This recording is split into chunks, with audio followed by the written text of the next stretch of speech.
Hi, welcome to CS Simplified.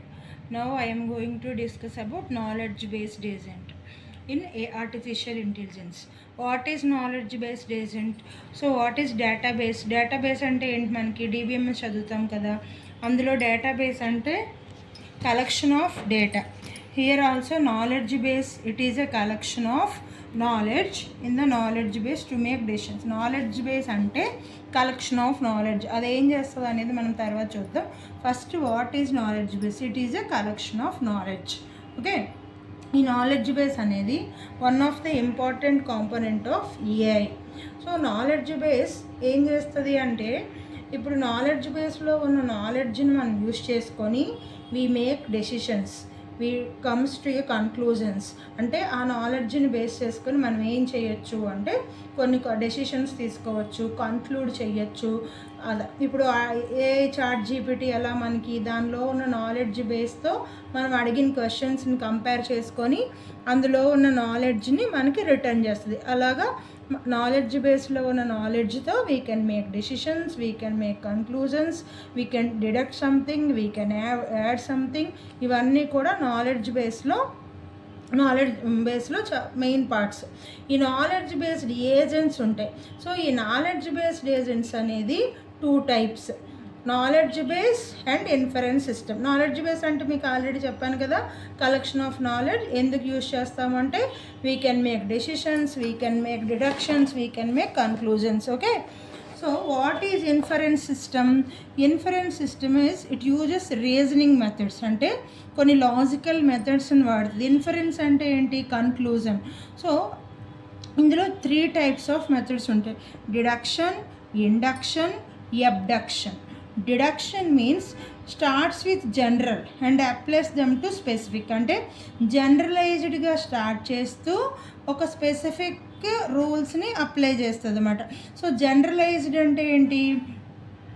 Like ఇప్పుడు ఒక university ఉందనుకోండి, యూనివర్సిటీలో employees, all the employees is generalised, జనరల్గా ఎంప్లాయీస్ మొత్తం అందరినీ కలిపి. అది ఇన్డెప్త్ వెళ్ళామనుకోండి, స్పెసిఫిక్గా some computer science department, mechanical department, అలా టీచింగ్, నాన్ టీచింగ్, అలా స్పెసిఫిక్గా అలా మనం చేసేది deduction, general to specific. Induction means specific to general, opposite of the deduction. Next abduction starts with observation, finds with most likely explanation. అంటే మన చుట్టూ ఉన్న ఎన్విరాన్మెంట్ని మనం అబ్జర్వ్ చేసుకుంటూ వెళ్ళి ఒక ఎక్స్ప్లెనేషన్, అంటే oh it is very hot, so ఎండగా ఉంది కాబట్టి we can take care of our health. అలాగ మనం అబ్జర్వ్ చేస్తూ మన ఎన్విరాన్మెంట్ని కొన్ని ఎక్స్ప్లెనేషన్స్ అనేవి ఇస్తాం అన్నమాట. ఓకే, ఇప్పుడు నాలెడ్జ్ బేస్డ్ ఆర్కిటెక్చర్ చూద్దాం. ఇది ఓవరాల్ నాలెడ్జ్ బేస్డ్ ఆర్కిటెక్చర్. ఇది ఎన్విరాన్మెంట్, ఇది inference engine. Inference engine get knowledge or percept knowledge from the environment. అంటే ఎన్విరాన్మెంట్, మన చుట్టూ ఉన్న ఎన్విరాన్మెంట్ నుంచి ఇన్ఫరెన్స్ అనేది నాలెడ్జ్ని గెయిన్ చేసుకుంటుంది. సో ఆ నాలెడ్జ్ ఎక్కడ స్టోర్ చేస్తుంది? నాలెడ్జ్ బేస్లో స్టోర్ చేస్తుంది. అండ్ ఈ లెర్నింగ్ ఏజెంట్ అనేది keep on updating the knowledge. అంటే ఇప్పుడు ఈరోజు మనం కొంత డేటాని తెలుసుకున్నాం, అది నాలెడ్జ్ బేస్. నెక్స్ట్ టైం మళ్ళీ నెక్స్ట్ డే ఇంకొంత నాలెడ్జ్ తెలుసుకుంటాం. సో అలాగా అప్డేట్ చేసుకుంటా ఆ నాలెడ్జ్ బేస్ని అంతటినీ కూడా ఈ ఇన్ఫరెన్స్ ఇంజిన్ అనేది డెసిషన్స్ తీసుకుంటుంది. ఫైనల్ అవుట్పుట్ ఏంటి? Knowledge based agent. Okay, inference engine will get or percept knowledge from the environment and that is to be stored in the knowledge base and takes from the, చూడండి 2 arrow marks down. అంటే inference engine నుంచి knowledge బేస్లో డేటాని store చేస్తుంది and knowledge base నుంచి డేటాని తీసుకుంటుంది. So ఈ లెర్నింగ్ ఏజెంట్ అనేవాడు రెగ్యులర్గా అప్డేట్ చేస్తూ ఉంటాడు. And knowledge based agent is the output. So knowledge based agent receives input from the environment through perception. Perception అంటే ఏంటి? Collects and interprets information from it's environment. Okay, inference engine ఏం చేస్తుంది అంటే, inference engine process the information and it communicates with knowledge base to determine appropriate action based on the knowledge stored in the knowledge base. అంటే inference engine అనేది ఈ knowledge బేస్లో ఉన్న ఇన్ఫర్మేషన్ని use చేసుకొని కమ్యూనికేట్ అవుతూ ఉంటుంది. దీంతో inference engine communicates with the knowledge base. ఎందుకు? To determine the what action to be taken based on the knowledge. అంటే ఈ నాలెడ్జ్ బేస్లో ఉన్న నాలెడ్జ్ని యూస్ చేసుకొని మనం ఏం కన్క్లూడ్ చేయొచ్చు, ఏం డెసిషన్ తీసుకోవచ్చు, ఈ ప్రాసెస్ అంతా కూడా ఇన్ఫరెన్స్ ఇంజన్ అనేది పర్ఫామ్ చేస్తుంది. And the learning element, this is the learning element or learning agent of the knowledge based agent regularly update the knowledge base. Okay, by incorporating new knowledge. అంటే కొత్తగా knowledge అంతటిని learn చేసుకొని ఆ నాలెడ్జ్తో knowledge బేస్ని ఇన్కల్క్ చేస్తూ ఉంటాడనమాట. So ఈ knowledge base is a central component అన్నిటికీ కూడా నాలెడ్జ్ బేస్. సో నాలెడ్జ్ బేస్లో ఎలాంటి నాలెడ్జ్ ఉండొచ్చు? It contains facts about the world and some research information and some new things ఏవైనా ఉండొచ్చు నాలెడ్జ్ బేస్లో.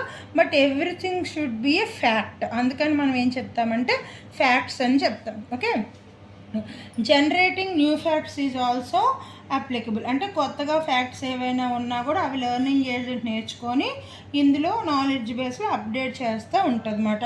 సో ఇన్ఫరెన్స్ సిస్టమ్లో మళ్ళీ మీకు 2 రూల్స్ ఉంటాయి. ఈ 2 రూల్స్ ఏంటి అంటే forward chaining to backward chaining. Forward chaining అంటే ఏంటి? Starts with new facts and apply rules to generate new facts until A goal is reached. అంటే మీకు తెలిసిన ఫ్యాక్ట్స్ నుంచి from your known facts. So ఇందులో 2 రూల్స్ ఉంటాయి, forward chaining and backward chaining. ఇందులో facts నుంచి స్టార్ట్ అయ్యి గోల్ రీచ్ అవుతారు అనమాట, facts to goal. Okay, backward chaining means goals నుంచి start with a goal and comes back to your facts point. For example ఇప్పుడు IPL జరుగుతుంది కదా, మీ క్రికెట్ మ్యాచ్ క్యాన్సిల్ అయింది డ్యూ టు రెయిన్. సో మీ goal ఏంటి? మ్యాచ్ క్యాన్సిల్ అయిపోయింది. ఇది మీకు జరిగింది ఆల్రెడీ, బట్ దానికి సపోర్ట్ చేసే ఫ్యాక్ట్స్ ఏమున్నాయి? మీరు ఎలా చెప్తారు? So ground is very wet and ground is slippery. So ground స్లిప్పరీగా ఉంది కాబట్టి గ్రౌండ్ స్లిప్పరీగా ఎలా అవుతుంది? Due to water. ఆ వాటర్ ఎక్కడి నుంచి వచ్చింది? Due to rain. సో ఈ ఫ్యాక్ట్స్ని తీసుకొని మీరు గోల్ని ప్రూవ్ చేస్తూ ఉంటారన్నమాట. So this is forward chaining. Backward chaining అంటే వెనక నుంచి ఆల్రెడీ నాకు మ్యాచ్ రద్దయింది. సో దానికి ఏం ఫ్యాక్ట్స్ సపోర్ట్ చేస్తున్నాయి? బ్యాక్వర్డ్ అంటే ముందు ఫ్యాక్ట్స్ నుంచి వర్షం పడింది, గ్రౌండ్ స్లిప్పరీగా ఉంది, సో దట్ మ్యాచ్ అనేది క్యాన్సిల్ అయింది, అది ఫార్వర్డ్. బ్యాక్వర్డ్ అంటే ఏంటి? ఫస్టే మీకు ఇది గోల్ తెలుసు, మ్యాచ్ అనేది రద్దయింది, దానికి సపోర్ట్ చేసే ఫ్యాక్ట్స్ ఏంటి? Ground is very wet, ground is slippery because of rain. ఇదంతా కూడా backward chaining. So this is overall about architecture. Okay, thank you.